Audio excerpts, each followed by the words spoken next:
Japanese leader could help U.S. end war in Iran. March 27, 2026. By many accounts in Tokyo, the meeting in Washington last week between President Donald Trump and Japanese Prime Minister Sanai Takaichi went well, and the friendship between the two leaders is genuine and solid. In the last few days, a number of officials in the Japanese government are discussing privately whether their country might act as a go-between for the US and Iran to bring the war to an end. "We're ready to do anything possible, and if it is at all possible, we will talk to Iran," said one Japanese official who requested anonymity, adding that this was not impossible as long as the Prime Minister consulted Trump. The prospect of Japan acting a peace-seeking conduit to Iran for the US is fueled in large part by the relationship between the nation's two leaders. Officials in Takaichi's government who spoke to Newsmax likened the Trump-Takaichi relationship to such notably warm friendships between the U.S. President and Japanese Prime Minister as Ronald Reagan to Yasuhiro Nakasone. They publicly called each other Ron and Yasu, and George W. Bush to Junichiro Koizumi, who famously joined the 43rd president at Graceland to proclaim his passion for the music of Elvis Presley, the King. As for Trump's much-discussed quip to Takaichi regarding the February 28 U.S. strike on Iran and Japan, knowing all about surprise attacks, "Why didn't you tell me about Pearl Harbor?"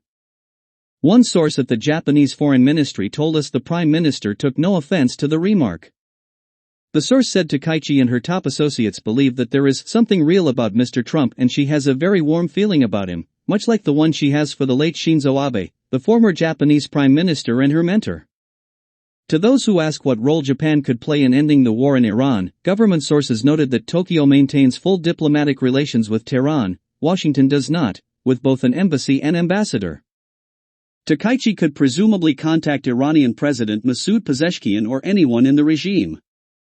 Moreover, the possible impact of the Iran war on Japan is strong.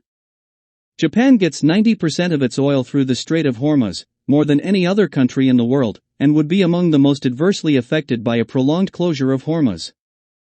Should Japan become unable to use the important shipping route for a prolonged period, the outcome would be frightening, one foreign ministry advisor said, noting that Japanese oil reserves will last, at most, 260 or so days.